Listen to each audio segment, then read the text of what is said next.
Como decía entonces, así son las guampas, o sea, no es mi culpa. Decía, entonces, un espacio para que podamos hacer preguntas, respuestas, no entendí esto, estuvimos dando esto en la facultad. Mirá, en la facultad hay un profesor que la verdad que no entiendo nada. Mirá, este profesor está bueno, sabe explicar, nos enseñó esto, nos dijo que así iba a ser el examen.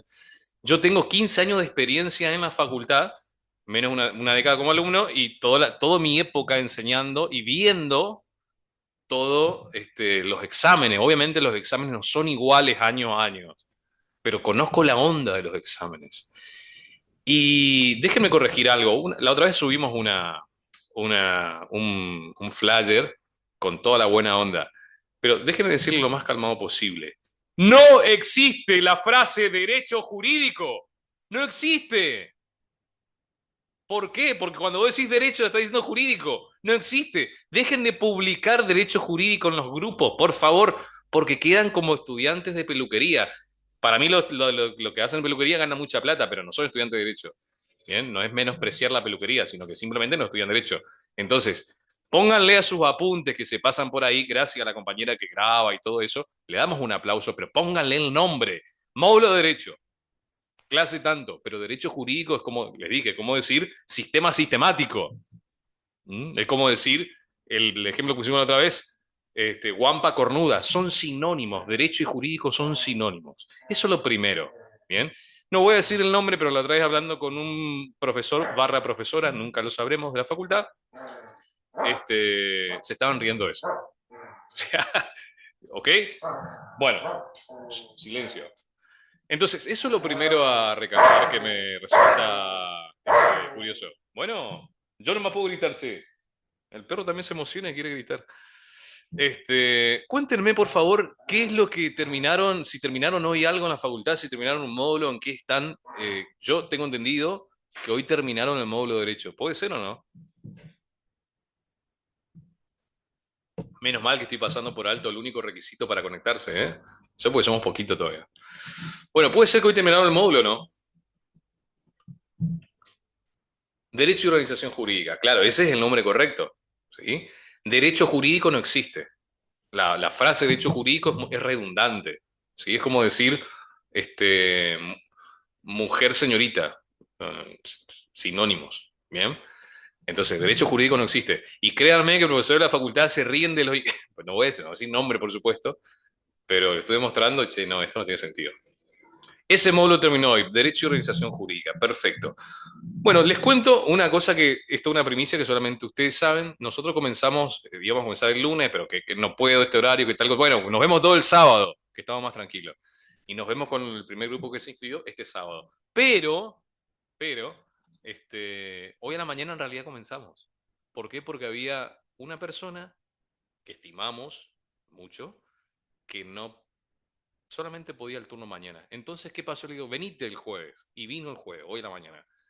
Y empezamos. Bien, empezamos una expo, éramos one to one, uno a uno. El grupo viene el sábado.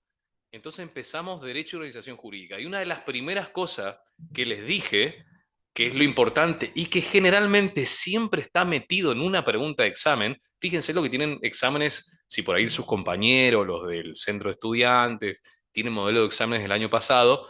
Yo estuve escuchando las preguntas que hizo la profesora en clase, en la clase de ustedes, el audio que envió una compañera de la clase grabada. Y a mi juicio, son preguntas orientativas, pero nunca hay nada de eso. O sea, a ver, por ejemplo, ¿no? Una de las cosas que escuché. En 1948, ¿qué se creó? Tratado de libre comercio, tratado de no sé qué, tratado de los de derecho. Y obviamente, el módulo es derecho de organización jurídica, pero estamos dando derechos humanos. Y obviamente, fueron el de los derechos humanos. O sea, esas preguntas fáciles no hay en el examen. Acá que me corrija el compañero Iván, no hay así, es tan fácil no hay, ¿no? Tipo, la ONU, ¿qué misión tiene la ONU? ¿Terminar con el hambre, o promover los derechos humanos? Joder, o sea, si fueran así, las preguntas, este, no sé, ingresaría al 100%, o todos son brutos que no ingresan. O sea, me parece muy bueno para repasar y para entender los temas, pero nunca he visto un examen tan fácil como las preguntas que dijo la profe en clase. y me hago cargo de lo que digo, ¿eh? Cualquiera puede venir y decir, me puede acusar con el dedo, Daniel dijo esto, con la experiencia, ¿no? Esto es ciencia, ciencia comparativa, porque estamos usando el método comparativo. Años anteriores, ¿hubo preguntas así tan fáciles? Ponele que una, pero yo no me acuerdo, ¿sí? Y siempre hay modelos de exámenes y siempre están los alumnos y los ingresantes que te cuentan y ponen en los grupos cuáles son las preguntas. Entonces, eso está bueno para repasar, pero yo no se fíen tanto de, uy, como decía hoy un compañero en uno de los grupos que yo no estoy, pero igual leo, este, che, así son las preguntas, memorícense, qué sé yo. O sea, no, así no son las preguntas, no se memoricen. Sirve para estudiar, pero no para eso. Bueno, eso como primer punto, ¿no? Y hoy en la mañana estábamos hablando con este chico de eso. Y también estábamos hablando de algo que siempre entra en alguna pregunta de derecho, que tiene que ver con justamente, y disculpen que hagamos tanto hincapié en eso, pero que tiene que ver justamente con entender la palabra derecho. Yo ya sé que ya hay videos cortitos nuestros, hay para aquellos que estuvieron, si alguien acá estuvo en la clase de lógica y el módulo de derecho que dimos libre, una charla general de 2 horas, fui muy reiterativo. Lo que pasa es que hay preguntas que son para interpretar que requieren que uno sepa la distinción de los distintos vocablos de la palabra derecho. La profesora Nazaruca en su materia de derechos humanos, ella es profesora de la materia de derechos humanos, que es el contenido del módulo en un 5%, ¿no? O sea, lo que ustedes dan en el módulo de derecho y organización jurídica es lo que van a dar en la materia de derechos humanos, una partecita de la materia de derechos humanos. Y ella, por ejemplo, en su clase ocupó toda una clase, cuando yo fui alumno de ella de derechos humanos, ocupó toda una clase para hacer entender a mis compañeros, digo mis compañeros porque yo no entendía hace rato, porque enseñaba, qué significa el derecho de los derechos humanos. Y siempre hay algo, no hay una pregunta que diga, ¿qué significa el derecho de los derechos humanos? No, pero siempre hay algo que requiere saber eso para contestar bien una, dos, tres preguntas que tengan que ver con eso. ¿Alguien de acá me puede decir, sea chatGPTándolo, googleándolo o utilizando su lógica, qué es, qué significa la frase el derecho de los derechos humanos? Acuérdense de mí que en el examen esto le va a ser muy útil.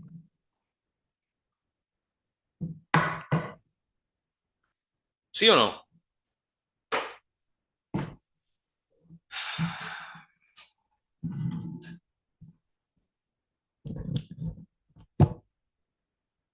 Me hace acordar a la última vez que tuve una cita así medio... La mina no hablaba. Quería que yo hable, ¿no? Y tipo, yo no sabía cómo levantarme e irme porque me daba cosa. Y cuando tomé coraje para hacerlo, empezó a hablar. Empezó a hablar. Doc, de Kiara para Agos y todos. Es algo que tiene que ver... Ay, ay.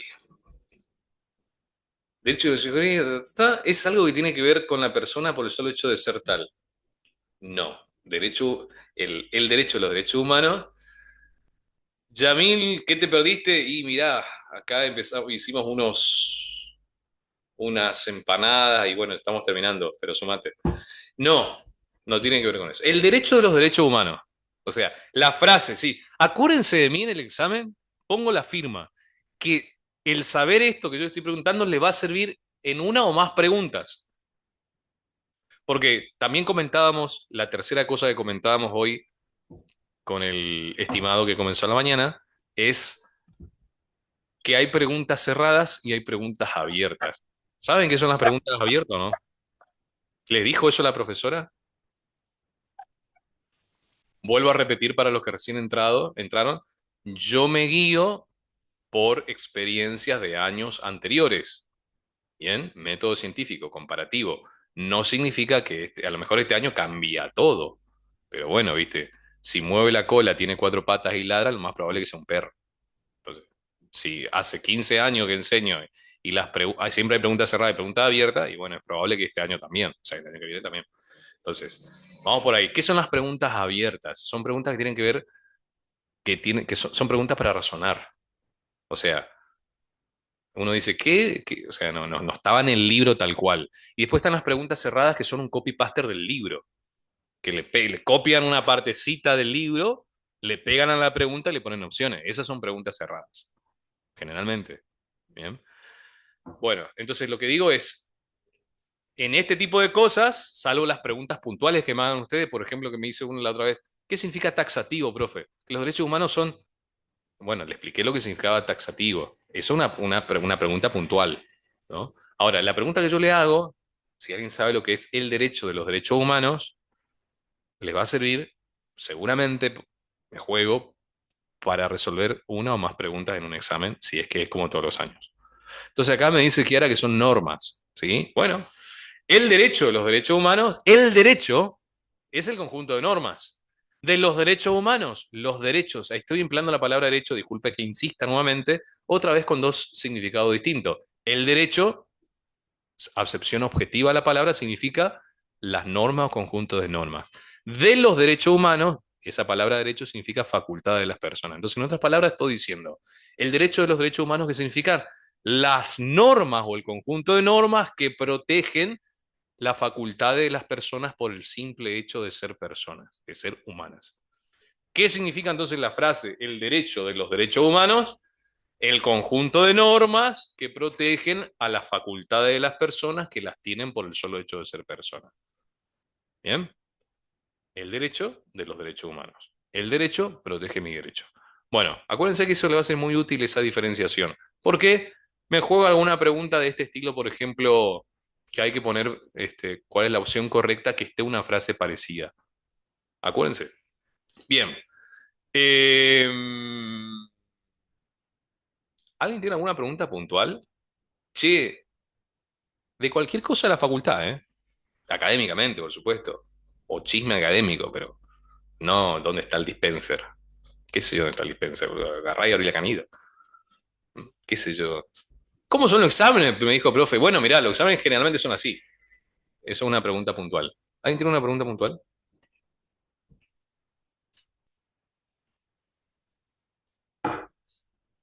A ver quién está conectado que no lo veo a nadie. A ver, Ivana Morales. Academia. Ah, no, ese soy yo. Iván Delgado, es hora de que cambie tu foto. O sea, no puedes tener la foto de una mina, discúlpame, ¿no? Y acordate que somos una academia de ultraderecha, o sea, no, hay ideología de género, no. Constanza Romero, bueno, Coti que tenía ganas de salir a la costanera para este fin de semana. Flor, mucho gusto. Kiara Agos, mucho gusto. Evangelina, alumna que comienza el sábado. Toto ya, Tof, Tófalo Yamil. Ah, ese apellido, loco. Magalí Pérez. Katie. Bueno, el fin de semana no, porque comienzo las clases, Constanza. Mientras vos te vas a estar de joda, yo voy a estar acá enseñando. Kiara, podés escribirme y te agrego, Che, ok. No vamos de picnic. Bueno, nadie tiene ninguna pregunta puntual. Pregunto yo entonces, obviamente, cosas para ustedes, ¿no? Cosas que veo relevantes. En el módulo de Derechos Humanos también, en el derecho, vi que la profesora hizo mucho, o sea, dio un recorrido bastante ilustrativo de cuándo comienza todo esto y vi que que les quedó muy claro. Bien, pero voy a ir a algunas preguntas que recuerdo de años anteriores que tienen, o principalmente del año anterior, que tienen que ver con esa parte del módulo que no cambió tanto. El año pasado hablaba del concepto de derechos humanos, hablaba de las características de los derechos humanos, hablaba del contexto histórico, la Revolución Francesa, norteamericana, hablaba de Naciones Unidas y después hablaba del tema central que era libertad de expresión. Este año todo lo mismo, pero el tema central es igualdad ante la ley. Pero todo lo demás es lo mismo. Entonces, en base a eso, yendo más o menos al contexto histórico, ¿sí? Revolución Francesa y Revolución Norteamericana. Yo recuerdo alguna diferencia por ahí que hubo en qué aporta la Revolución Francesa y qué aporta la Revolución Norteamericana al tema de los derechos humanos, ¿no? Es una pregunta puntual. Si vos me decís, ¿qué aporta Constanza Romero el sábado en la costanera? Y lleva una sándwich de miga. Es una respuesta puntual. No voy a decir, y lleva una comida, no, sándwich de miga. Entonces, puntualmente, ¿qué aporta la Revolución Francesa al tema de los derechos humanos? ¿Qué aporta? Es una pregunta puntual.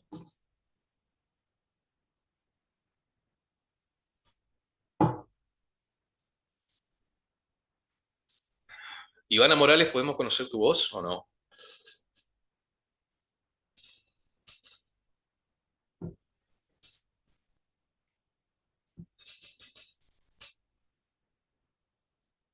Yamil, ¿podemos conocer tu voz?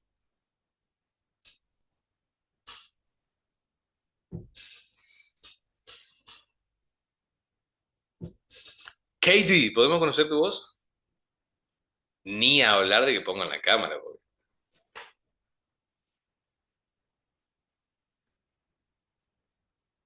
mirá el copy-paster que le acaba de hacer acá el maestro, ¿eh? Ese va a ser buen abogado.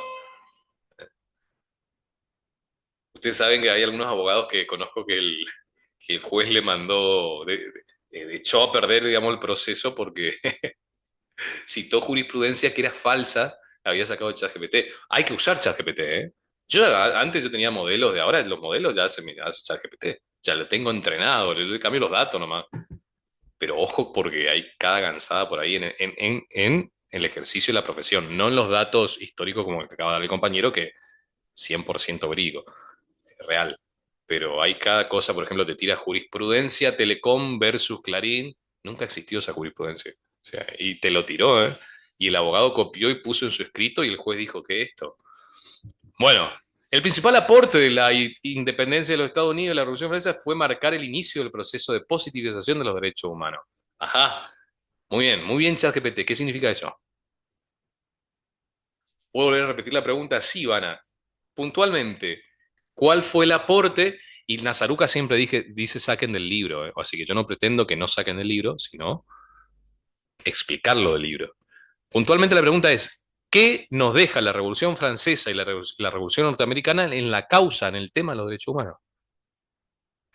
Eso, Kiara. Ese, tu chat GPT es premium. Aporta la filosofía a los derechos humanos. Es decir, que toda la rosca de que las personas. No, no, esa es otra pregunta. Todas las roscas de los derechos humanos comienza con la filosofía de Francia y de Estados Unidos. Esa filosofía de los derechos humanos tiene un nombre que está explícitamente en el libro. Tiene un nombre. Sigue la idea del qué es, del use qué. Use, sí, acuérdense, porque van a decir Daniel, pues siempre dicen lo mismo. Uy, yo me acuerdo, profe, Use Cayenne, ¿qué dijo esto? A ver, Use Cayenne, para que no escuché de vuelta. Use Cayenne.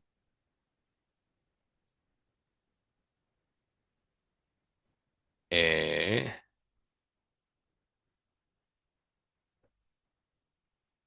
no entendí. Si querés escribirlo, habla de vuelta. ¿Eh? Katy, ¿solucionaste tu problema o no? O sea, ¿te pusiste en contacto o no te escribió eso? Después contame, ¿eh? ¿Y Just Cogens? No.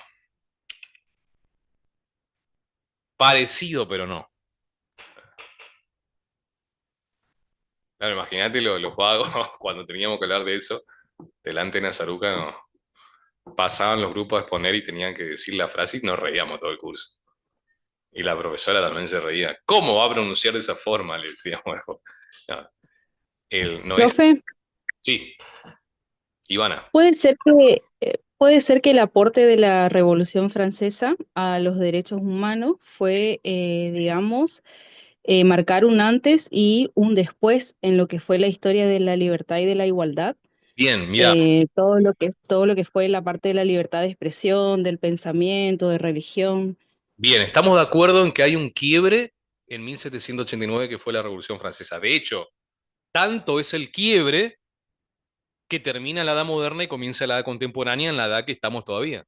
La historia tiene, van a ver en la historia constitucional argentina, historia antigua, o sea, en edades se divide la historia antigua, 3000 antes de Cristo más o menos, hasta el 476, donde cae la mitad del Imperio Romano, del 476 al 1453, la Edad Media, 1453 cae la Edad Media, porque cae la otra mitad del Imperio Romano, comienza la Edad Moderna.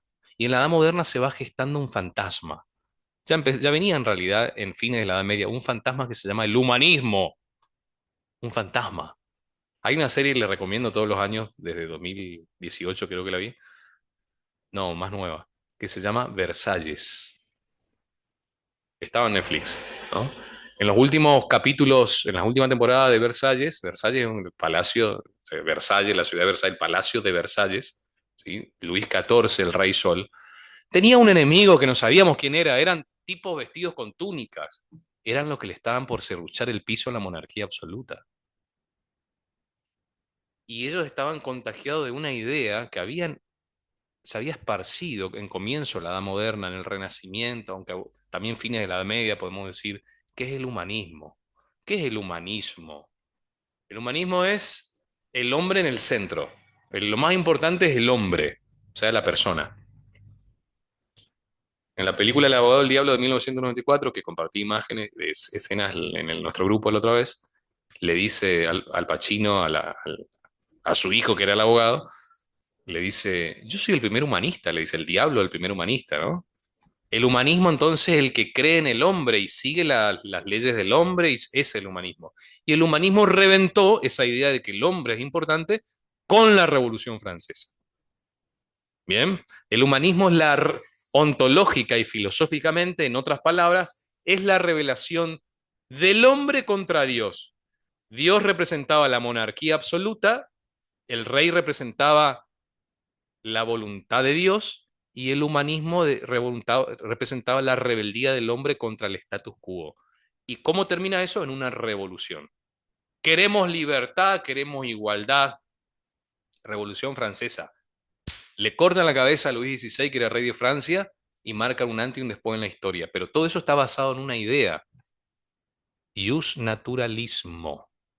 ¿Leyeron esa frase de un naturalismo en el módulo? ¿La dijo Nazaruca o no? Ius naturalismo, yo sé porque yo escuché.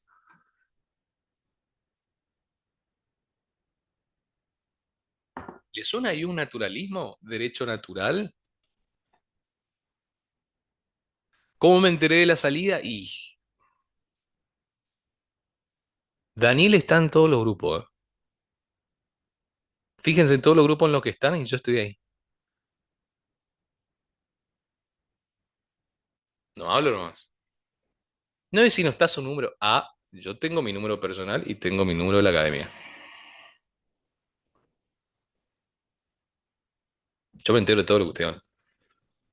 Así que cuando pueden dar mensajes encriptados ahí, así yo sé que, para que yo también sepa que ustedes saben.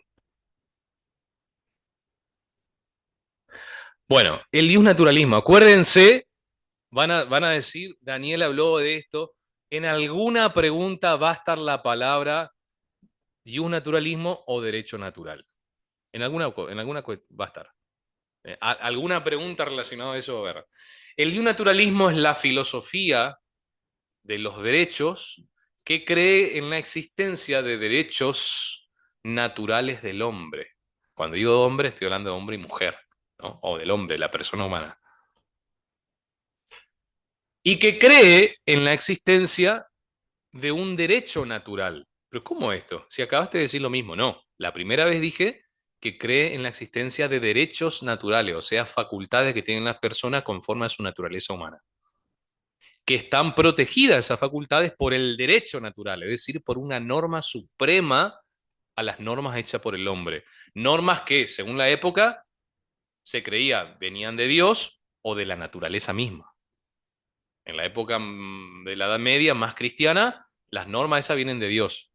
En la época de atea de la Revolución Francesa, esas normas están en el universo y se descubre a través de la razón. Es lo mismo, son las mismas normas, ¿no? Nada más que unos niegan y otros no a Dios. Bueno, ¿qué significa esto? Por ejemplo, ahí está. Profe, estas podrían ser las que ya no dependen del Estado ni tampoco de una ley escrita, Por si bien supuesto, son universales, pero, por ejemplo, el derecho a la vida, la libertad y eso. por supuesto. Si yo hablo del derecho natural, estoy hablando del conjunto de normas supremas que protegen los derechos naturales del hombre. ¿Y cuáles son los derechos naturales del hombre? Aquellos que surgen de la naturaleza humana. ¿Y cómo sabemos cuáles son? Muy simple. Nos hacemos la pregunta. ¿El hombre tiene por naturaleza vivir? Sí, entonces la pena de muerte ilegítima y el aborto sería antinatura. Si el hombre tiene por naturaleza procrear, ¿está en su naturaleza o no? O sea, hasta la más feminista tiene en la naturaleza la capacidad de procrear. Punto. O sea, está en la naturaleza. ¿Hay personas infértiles? Sí, por supuesto. ¿Es lo general? No, es la excepción. O sea, no porque haya Juan Pérez y hay que negar a todo lo demás. Entonces, en la naturaleza del hombre está su capacidad reproductiva. Por lo tanto, una norma como en la de China hace unos años atrás, que te multaba e inclusive te daba pena de cárcel cuando tenías más hijos de los permitidos, creo que eran dos, es antinatura, o sea, antiderecho natural. Si el hombre tiene como naturaleza socializar con otros hombres, porque el hombre es un ser social, entonces el secuestro, la cárcel, ilegítimamente, no aquel que la merece, es una norma antinatura. ¿Se entiende? Entonces los derechos naturales de las personas son todos los derechos que nacen y que los tienen porque van de la mano de la naturaleza humana. Pregunto, ¿el hombre tiene por naturaleza matar a su hijo? No. Entonces el aborto no sería un derecho humano. No, pero sí es un derecho, bueno, es un derecho positivo, no humano porque no está en la naturaleza. Sí está en la naturaleza de los peces, pero no del hombre. ¿Se entiende o no? Entonces, ¿cómo sabemos cuáles son los derechos humanos? Aquellos que van de la mano de la naturaleza, que vos no lo elegiste. Ahora vos podés decir, yo no quiero tener hijos, perfecto, útero tenés. Vos no elegiste eso. Tenés la potencialidad, que vos no quieras otra cosa. El hombre tiene como naturaleza ser un ser social, que vos sea un alguien que no sale, que no frecuenta con las personas, no significa que no tengas esa potencialidad. Entonces, los derechos humanos van de la mano de la filosofía del jus naturalismo. ¿Sí? Ahora, eso dato académico, dato de PDF, dato del contenido de ustedes. Vamos de vuelta a la vida. El tema de los derechos humanos se fue de rosca. O sea, simple. Nace en Francia y se fue de rosca. Hoy llamamos derecho humano a cualquier cosa. ¿No? Hay una frase que dice, donde hay una necesidad, nace un derecho. Ah, perfecto. Perfecto. Yamil tiene la necesidad de violar la Constanza. ¿Tiene derecho entonces? Hitler tiene la necesidad de matar judíos. ¿Tiene derecho? Es absurda esa frase. ¿Bien? Nosotros inventamos muchos derechos humanos en los últimos tiempos, pero ese es otro tema. Entonces, lo puntual, para que les quede de lo que estábamos hablando propio de lo académico del libro, es Francia aporta el ius naturalismo de la época de la Ilustración. ¿Y qué es el ius naturalismo? Es la corriente jurídica filosófica que protege la existencia de los derechos naturales del hombre y la creencia de que existe una norma superior que se llama derecho natural que los protege.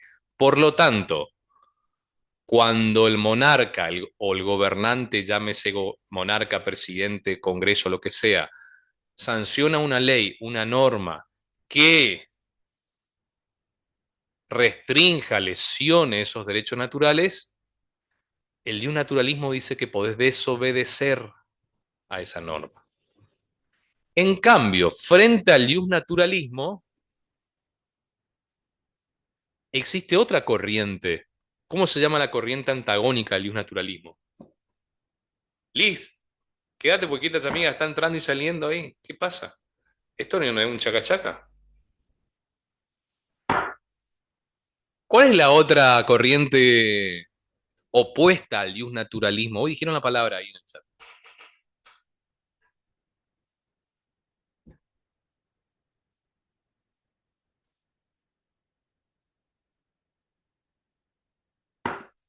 El positivismo. ¿Qué es el positivismo? A ver, escucho. Hoy dijeron positivización de los derechos. Bueno, ¿qué es el positivismo? A ver.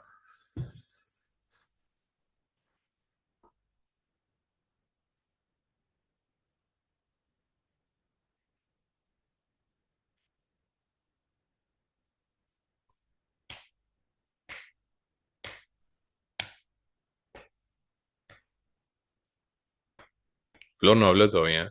Ni escribió tampoco.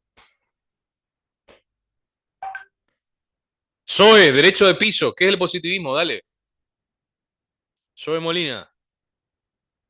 ¿Qué es el positivismo? De entrada no le encajó. Apareció la mina y le preguntó.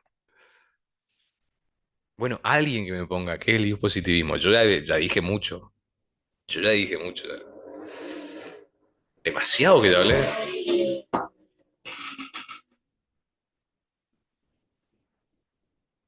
Frente al ius naturalismo está el ius positivismo. Estoy afónica yo, y bueno, ¿y qué le vamos a hacer? No importa, escribilo, ya hablaste. ¿Por qué está afónica? Medida positiva, acción afirmativa. No. Profe, ¿es lo mismo el positivismo que el positivismo jurídico? El positivismo jurídico es parte del ius positivismo. No es exactamente porque existe un positivismo filosófico. El positivismo es una corriente que tiene su arista jurídica, derecho, filosófica, política, ¿no? Sociológica también. O sea, el naturalismo y el positivismo en realidad se llaman ius naturalismo y ius positivismo. Y si nosotros hablamos del ius positivismo jurídico, estamos hablando de la corriente del derecho que cree que qué. Eso mismo, muy bien, Kiara. Ahí está el chat GPT. El positivismo, por el contrario al ius naturalismo, cree que una norma es válida si está sancionada por escrito o por el procedimiento correspondiente por las autoridades correspondientes. En cambio, el ius naturalismo es la corriente que cree que existe una norma que protege los derechos naturales del hombre y que nos dice que si una norma del loco monarca o presidente va en contra de nuestros derechos, estamos legitimados para desobedecerla. O sea, el ius naturalismo, las normas del derecho natural van a ser válidas en tanto y en cuanto protejan la naturaleza del hombre.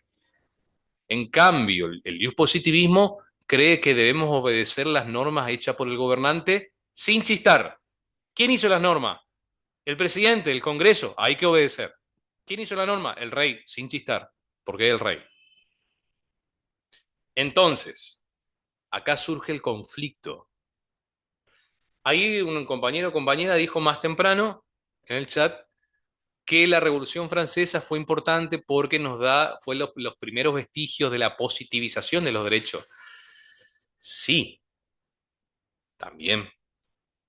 La positivización de los derechos naturales, es decir, que los derechos naturales que existían, que existen, van a ser reconocidos por escrito por primera vez, o al menos masiva y universalmente, en Europa conocida por lo menos, a partir de la Revolución Francesa. Es decir, la Revolución Francesa de 1789 se va a universalizar la idea de que las personas tienen derechos y se va a dejar por escrito. Como se deja por escrito, es que se empieza a positivizar esos derechos naturales. ¿Qué significa positivizar? Hacer una norma que reconozca esos derechos naturales. Y la Revolución Francesa nos da una norma puntual que reconoce puntualmente esos derechos naturales. ¿Qué fucking norma es? ¿Cómo se llamaba ese documento de la Revolución Francesa? Está nombrado también, ¿eh? Porque acá la profesora Nazaruca, con mucha razón, les come la cabeza diciendo, saquen solamente del material del módulo. Perfecto, está eso en el módulo. ¿Cómo se llama ese documento? ¿Cómo se llama?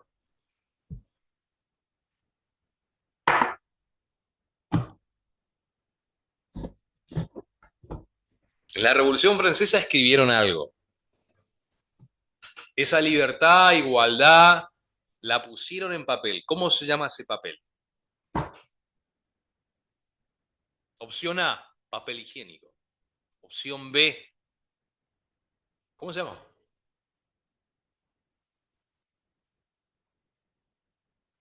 Declaración. Vos no sos de este año, cállese. Ah, Cambiate tu foto, loco.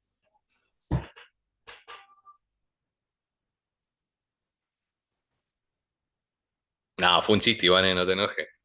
Pasa que Iván ya sabe la respuesta porque ya pasó.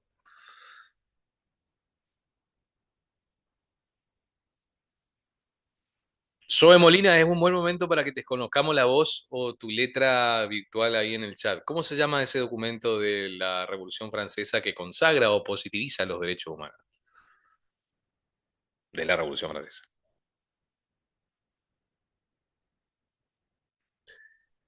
Parcialmente correcto. Declaración Universal de los Derechos del Hombre y del Ciudadano, 1789.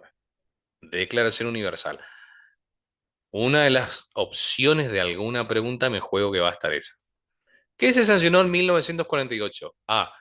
¿La Declaración Universal de los Derechos del Hombre y del Ciudadano? No, eso fue en Francia, en 1789. B. ¿La Declaración Americana de los Derechos Humanos? A. ¿La Declaración Universal de los Derechos Humanos? La Declaración Universal de los Derechos Humanos. ¿De qué año fue, profe? La de la Revolución Francesa, la Declaración de los Derechos del Hombre y del Ciudadano, que es lo que yo estaba preguntando, 1789. Ese fue el documento de la Revolución Francesa. Y la de 1948, que fue una pregunta que hizo Nazaruca, se llama la Declaración Universal de los Derechos Humanos, que se sanciona en el marco de la ONU en 1948, un 10 de diciembre. Por eso el 10 de diciembre van a ver que es el Día de los Derechos Humanos, ¿no? Por esa declaración. Bueno, entonces ahora saben que hay dos corrientes enfrentadas que se llaman naturalismo y positivismo. Y que en la Revolución Francesa todo el tema de los derechos humanos surge de la filosofía de algo llamado naturalismo, al igual que la Revolución Norteamericana. Y que lo que se hace en la Revolución fue reconocerla por escrito, o sea, un documento, o sea, positivizarlo. ¿Bien? Positivizarlo sería bajarlo a tierra, ponerlo por escrito en una norma. Entonces, están de novios, ¿sí? El amor fluye, pero faltan los papeles, ¿no? Cuando se casan, ahí lo positivizan, digamos. Si no, es todo bla, bla, bla, bla, bla, bla. ¿Eh? ¿Quién está de novio acá?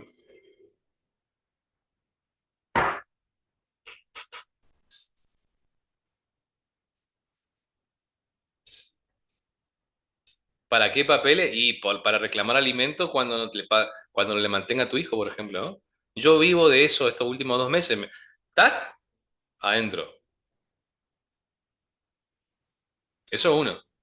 Para reclamar vivienda en caso de separarse. Alguna compensación económica en caso de que vos trabajaste con él o con ella, y después nos vemos los vagos, ¿no? Claro. O sea, no tienen idea de que en la última semana cuánto nos consultaron, o sea, más de 20, además del grupo que ya está para integrarse.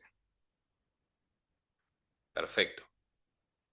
¿Qué hace Daniel? O Iván, por ejemplo, en este caso, que administra las inscripciones. Te paso el link para que agregues tus datos. ¿Qué es eso, el contrato? Si no, no existís. No importa que venga y me pague o que nos transfiera la plata, digamos.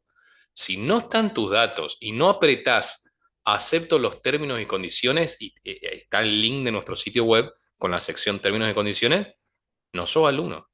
Che, pero yo ya pagué. Está la plata ahí, tenés que completar con tus datos, ¿no? De hecho, hoy a la mañana, lo primero que hice cuando pues, no completó con sus datos, completamos, listo, ahí recién empecé a hablar. Los papeles. ¿Eh? Ustedes no están hablando con un estudiante de filosofía y letras, están hablando con un abogado. Y un abogado te va a exigir papeles. Por eso, ¿qué le exigieron los franceses al nuevo gobierno? Papeles. La Declaración Universal. ¿Qué le exigieron a Juan Sin Tierra en 1215? Hacete una constitución escrita. No, pero les reconozco estos derechos. No, no, no, no, no, no. Escribilo. Una constitución. ¿Para qué está la constitución? Para que estén reconocidos por escrito los derechos de las personas. Por escrito. Que están los papeles, ¿no?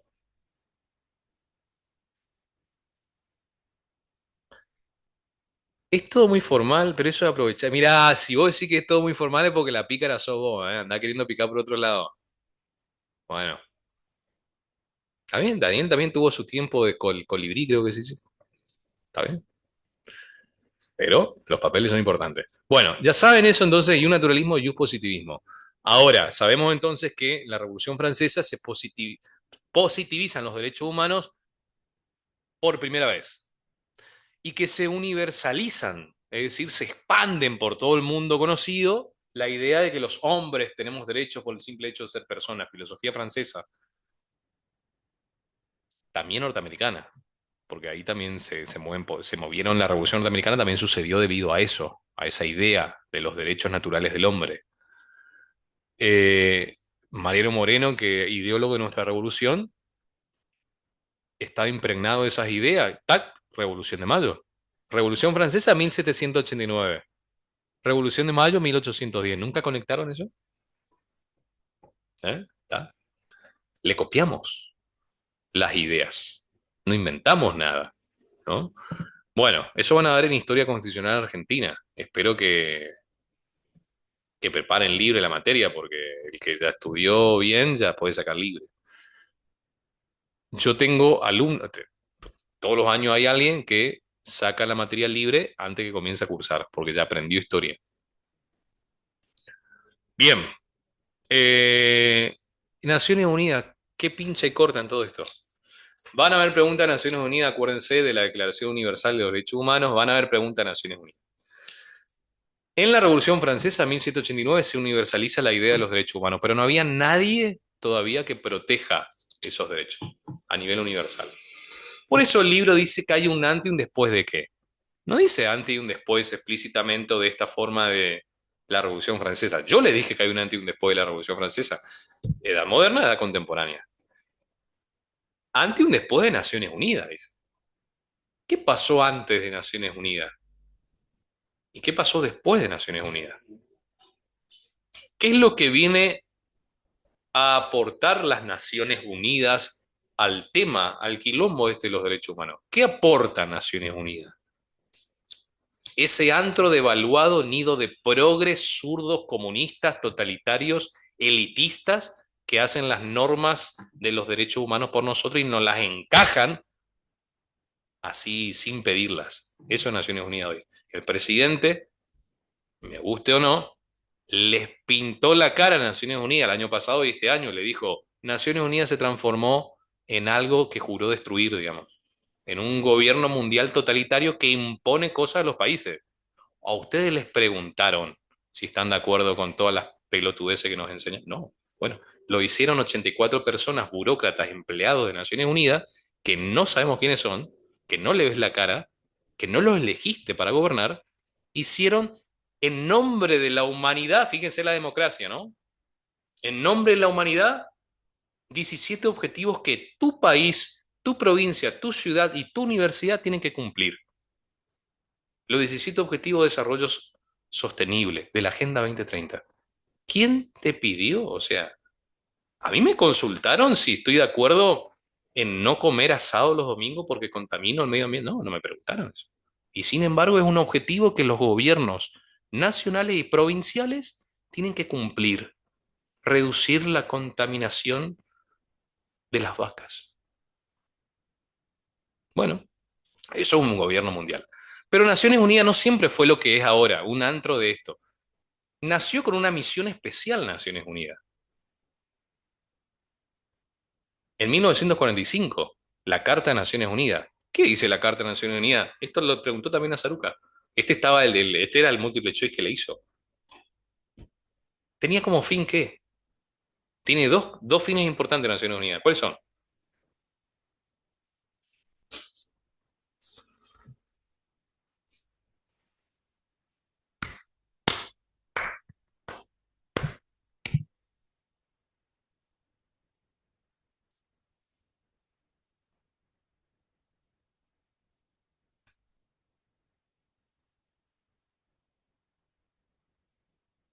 Se le están pareciendo a esa chica con la que salí, ¿eh? Calladita. Ahí.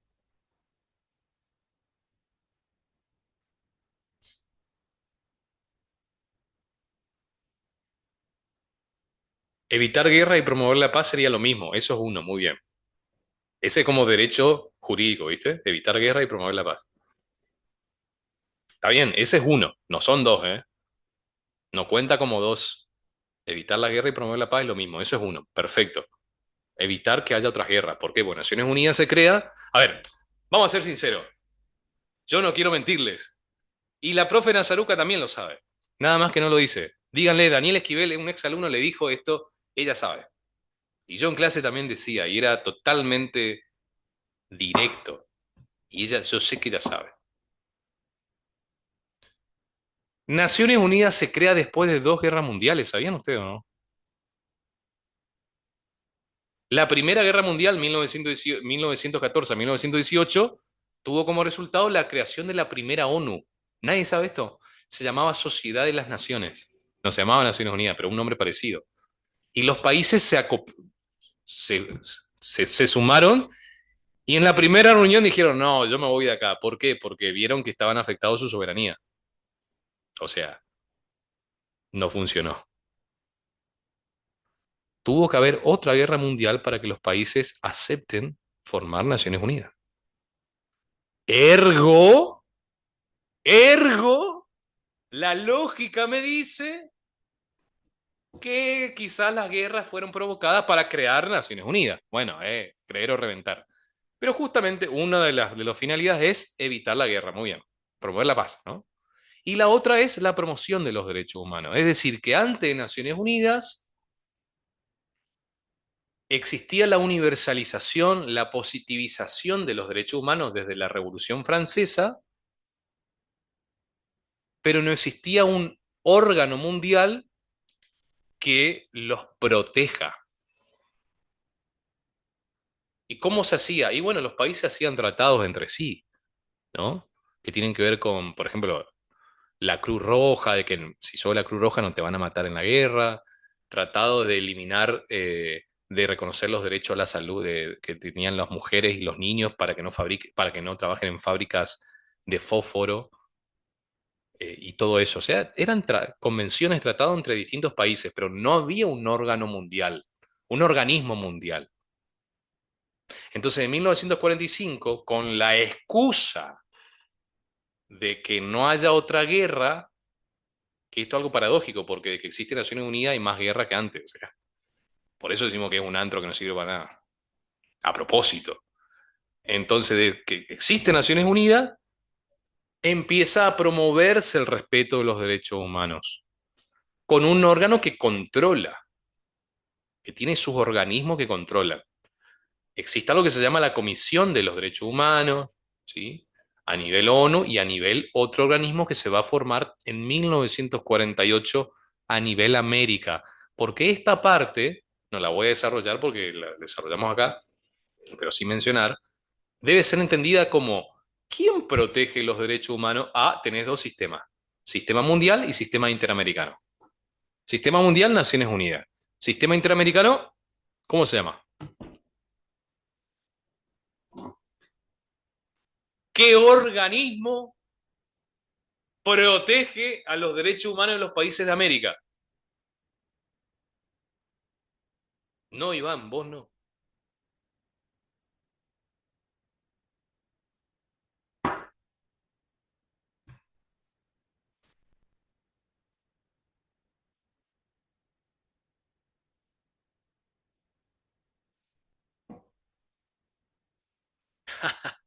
Mirá Camila Monzón, la topo uno. Hola Cami, ¿cómo andás?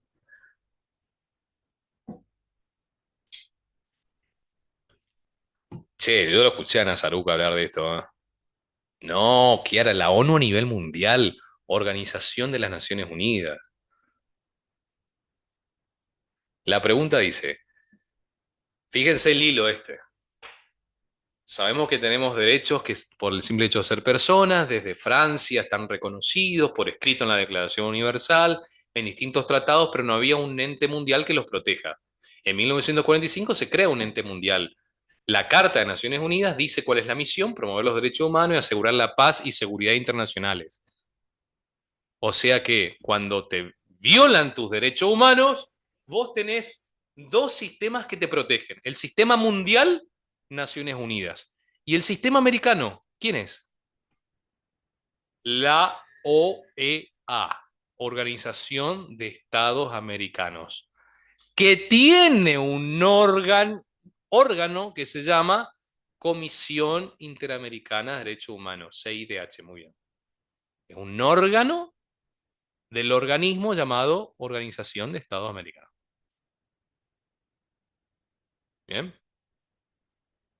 Entonces, vos venís y me decís, qué sé yo, me discriminaron por ser mujer, por ser hombre, por ser trans, no me dan un trabajo, no me dejan inscribir en la facultad. Y yo te digo, en mi estudio te digo, perfecto, bueno, ajá, vamos a llevar este caso a los tribunales, no te dan la razón, no te dan la razón, se va a la Corte Suprema, no te dan la razón. ¿Qué hago yo? Y te digo, mirá, los derechos humanos están reconocidos a nivel mundo y a nivel América. Vamos a nivel América. ¿A dónde? A la Comisión Interamericana de Derechos Humanos. Elevamos una petición para que la comisión tome el caso, evalúe y si acepta, ve y si te da la razón, le recomienda, entre comillas, le recomienda al país que garantice el ejercicio efectivo de tu derecho violado o lesionado. Vamos a suponer que te querías inscribir en la universidad y te discriminaron, qué sé yo, por ser bruto, ¿no? O por ser de alguna raza que no es típica de Argentina. Eso es lo que dicen los tratados de derechos humanos, que no se puede discriminar ni por género, raza, sexo, nacionalidad, etcétera. Bueno, te discriminaron por una de esas causas, elijan ustedes cuál. ¿Vos le reclamás a la universidad? No, no hay caso. ¿Le llevas a juicio? ¿No te dan la razón o no te toman la demanda ni la denuncia? El país no se hace cargo de vos. El principal garante de tus derechos humanos es el Estado. Entonces, como es un tema de derechos humanos que está reconocido en un tratado, que me van a decir cuál es, a nivel América, la Comisión Interamericana va a decir, sí, lo tomamos. Y le va a recomendar al Estado argentino que garantice tu derecho. O sea, Argentina tiene que obligarle a la Universidad Nacional Nordeste a que te pida disculpas, te inscriba y te repare el daño con él, ¿no? Vamos a suponer que no hace eso Argentina y dice, sí, sí, sí, después nomás. ¿Qué puede hacer la comisión? Eleva, es tu caso, a otro organismo de la OEA. Esto es como Mortal Kombat, si alguna vez alguien jugó un jueguito clásico, va pasando para arriba, ¿no? Pasaste por la comisión hizo lo suyo, le dijo a Argentina, mirá, che, y Argentina no hizo caso, y la comisión eleva ¿a qué organismo? No, ese no es Katy. ¿A qué organismo? A la Corte Interamericana de Derechos Humanos. Ese es un organismo judicial internacional americano, compuesto por 7 jueces, todos zurdo, socialista, comunista, ambientalista, feminista. O sea, lo único que hacen es hablar del aborto, ideología de género y eutanasia. No le pida más. Pero bueno, son jueces, están en la I. Disculpe si ofendo con esto, con la verdad no ofendo ni temo. Pero yo les digo la posta. No espero que compartan mis gustos y mis cosas. Este, les puede gustar, les pueden apoyar tranquilamente alguna política, pero reconocer algunas injusticias. Y le voy a decir cuál, y este tema se planteó en el curso de NASA cuando fui alumno. Eh, la legalización del aborto a nivel América se da por una opinión consultiva de la Corte Interamericana. ¿Qué son las opiniones consultivas? Las opiniones de los jueces de la Corte Interamericana. Es decir, que 7 jueces, que tampoco elegimos ni generalmente conocemos, emiten una opinión y esa opinión es vinculante. ¿Qué significa obligatoria? Para todos los países miembros que ratifican su jurisdicción, que están en el Pacto de San José de Costa Rica y que están dentro de la OEA. Entonces se legaliza en todos lados. Fíjense qué antidemocrático es, ¿no? Personas que no elegís, que no conoces, decidieron algo que afecta a tu vida y vos no te enteraste. Bueno, esa es la Corte Interamericana. La Corte Interamericana de Derechos Humanos, el año 2023, vino el presidente de la Corte Interamericana de Derechos Humanos, que si mal no recuerdo es uruguayo, no sé si ya terminó su presidencia, pues se van turnando los países, ¿no? Era uruguayo el presidente. Y estuvo acá en la Universidad Nacional del Nordeste. Y con unos compañeros le hicimos una pregunta. Bueno, en realidad fueron mis compañeros porque yo no fui, estaba siguiendo por Zoom. Le hice una pregunta. ¿Qué piensa usted? Algo así fue, ¿no? ¿Qué piensa usted de la financiación de la Corte Interamericana de Derechos Humanos? Y no, es totalmente válida, los países la financian, perfecto. Los países financian la OEA y la Corte, muy bien, los países miembros, perfecto. ¿Y sabe quiénes más financian? Fundaciones, empresas privadas, asociaciones civiles, países de Europa. Entonces, cuando vos te vas a la página de la Corte Interamericana de Derechos Humanos y te vas a financiación, está en inglés, vas a encontrarte, por ejemplo, con una catrallada de fundaciones de dudosa constitucionalidad que financian, igual que el gobierno de España, no sé por qué financia la Corte Interamericana de Derechos Humanos. El gobierno de España es el más progre de Europa. Y cuando te metes, porque encima hay una opción, no sé si está todavía, porque después de esa polémica lo sacaron mucho, o sea, yo hablo de esto, pero muchos ya lo hablaron antes, ¿no? Hubo toda una polémica a nivel mundial por esto. Se podía ver para qué la financian, o sea, vos podías decir, Kiara, yo tengo plata, quiero apoyar a la Corte Interamericana de Derechos Humanos, pero quiero apoyar para causas feministas, y pones tu plata ahí. Quiero apoyar para causas abortistas, y pones tu plata ahí. O sea que podías dar plata y decir para qué querías destinar esa plata. ¿Dónde está el derecho a un juicio imparcial y a la imparcialidad de los jueces? Si me están dando plata para una causa, ¿dónde está mi imparcialidad? Es totalmente ridículo. Y esto no lo dice Daniel Esquivel, la Academia Daniel. Googleenlo, youtubeenlo. Hay eminencias. Por eso, esto que ustedes están estudiando es importante para ingresar a la facultad, pero es obsoleto. No existe más. Está en declive. Está en reforma. Estudiamos cosas viejas. No es lo que creen. ¿Bien?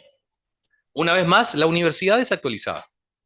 Bueno, suponiendo que no existe eso que yo le acabo de contar, decimos que entonces el caso de Katy, o no sé quién puse de ejemplo, se eleva a la Corte Interamericana de Derechos Humanos. Y la Corte Interamericana de Derechos Humanos obliga a la Argentina a que le deje inscribirse en la facultad. No puede decir no, la discriminamos porque es bruta o porque es mujer o lo que sea. No, no puede. ¿Por qué? Porque Argentina es parte del sistema interamericano de derechos humanos, reconoce el Pacto de San José de Costa Rica y reconoce la jurisdicción de la de la Corte Interamericana de Derechos Humanos. Por lo tanto, tiene que acatar obligatoriamente su fallo. Listo. Ese es el sistema de protección de los derechos humanos. Bien. En el examen me juego también a que van a haber preguntas donde van a estar explícitamente la frase Comisión Interamericana de Derechos Humanos, Corte Interamericana de Derechos Humanos. Van a estar, acuérdense, en algún punto van a estar esas benditas frases, esos nombres van a entrar. Entonces ustedes tienen que saber la diferencia entre la Comisión Interamericana de Derechos Humanos, CIDH, y la Corte Interamericana de Derechos Humanos, que también es CIDH. ¿Cómo la diferencian? Porque la forma de abreviar la corte es escribir corte IDH. Y la forma de abreviar Comisión Interamericana de Derechos Humanos es CIDH. Bien. La diferencia es que la comisión es un órgano administrativo, no son jueces, es la primera instancia, digamos, cuando vos reclamás por violación de derechos humanos fuera del país, y lo que recomienda, valga la redundancia, son recomendaciones no vinculantes, o sea, le recomiendan a Argentina, pero no la obligan. Y una vez que pase el caso a la Corte Interamericana, ahí sí la puede obligar a Argentina. ¿Y por qué Argentina? Si el que violó el derecho humano de la compañera es la universidad, al no dejarla inscribirse. ¿Por qué Argentina? ¿Quién sabe la respuesta? ¿Por qué el Estado? ¿Por qué el fallo es contra el Estado y no contra la universidad? ¿Por qué es el obligado es el Estado y no la universidad? Si saben esto es porque vuelan.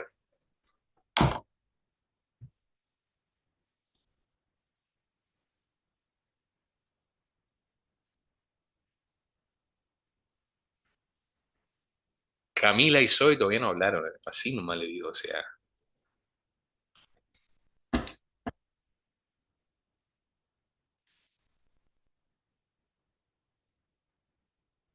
Yo no quiero ser mufa, pero que no habla es casi seguro que le van a guampear y le voy a desear la guampa. Con todo mi corazón. A ver, ¿por qué el Estado es el que responde y no la universidad? En ese caso, en ese ejemplo.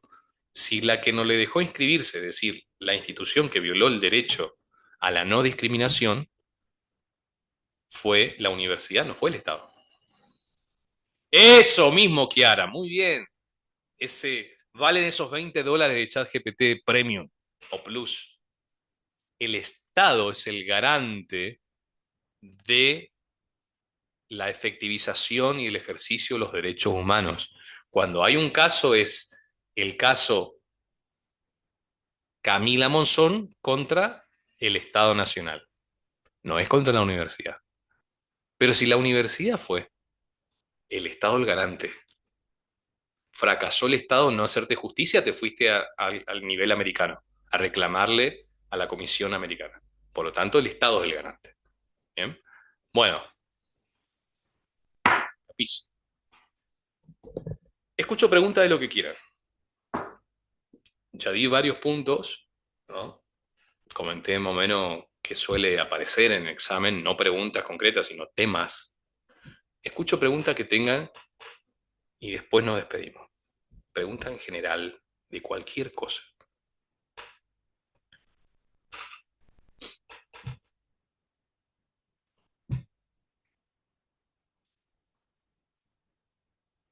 Escucho o leo. Pues ya sé, ya que le... ¿Viste qué te dije, Iván? Es la topo. Camila Monzón es la topo. Entra, se entera, se va, cuenta. Así no va siempre. Ya estuvo en las 3 reuniones. Bueno, a ver.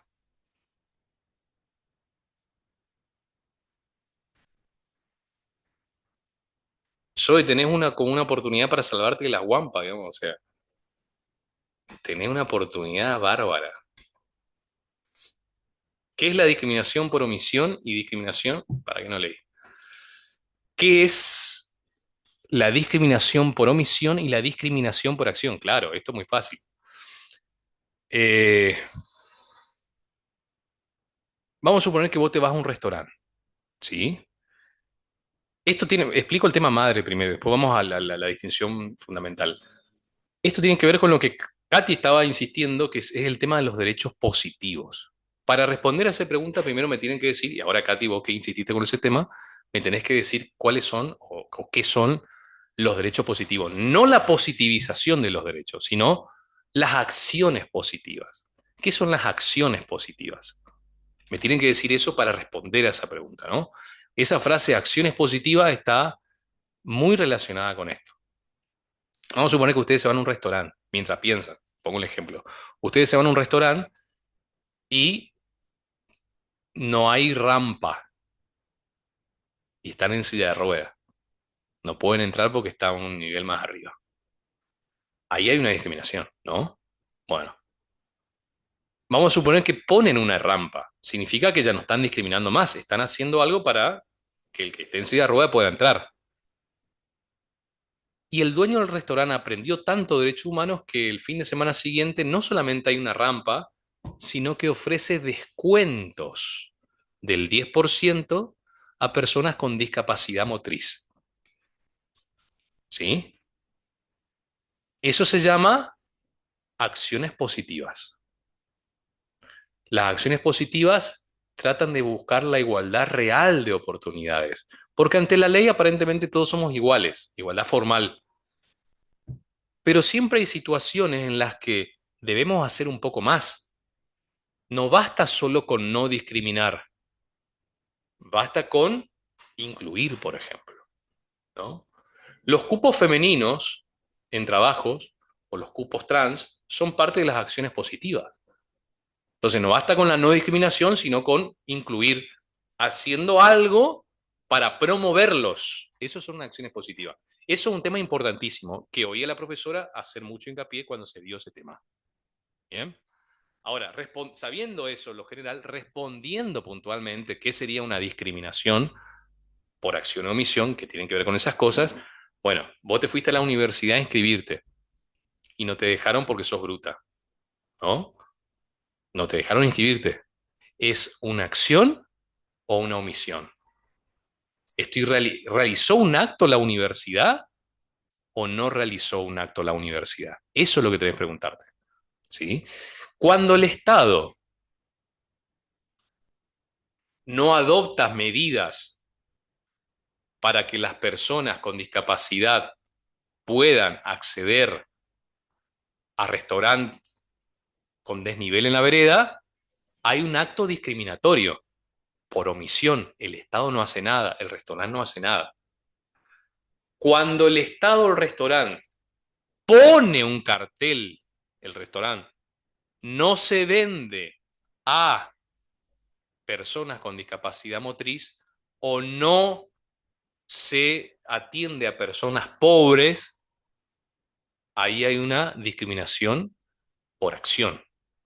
Hace algo el restaurante. ¿Se entiende o no? Entonces, ¿se entendió?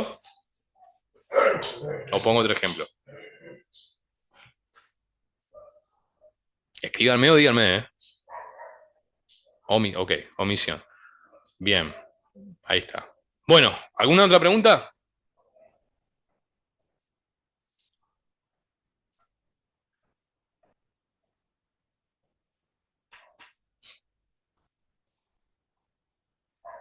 Ok. Yo cuando entonces, para reforzar, cuando hago un acto concreto discriminatorio, pongo trabas, pongo un cartel, no se aceptan homeros, ¿no?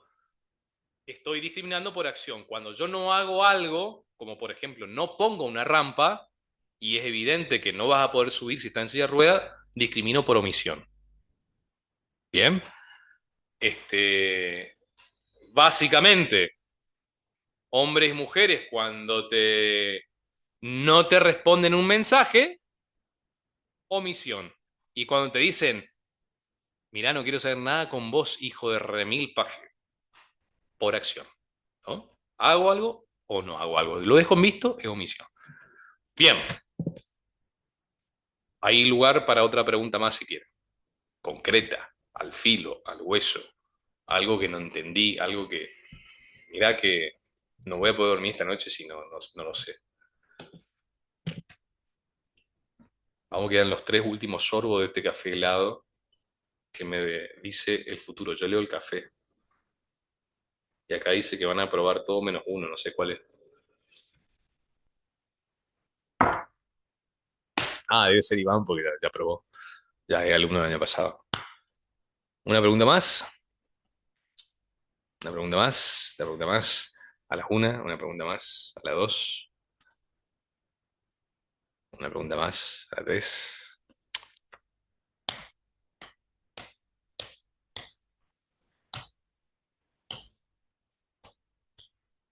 Hay que hacer cupo masculino ahora, ¿eh? Son todas mujeres, ¿no?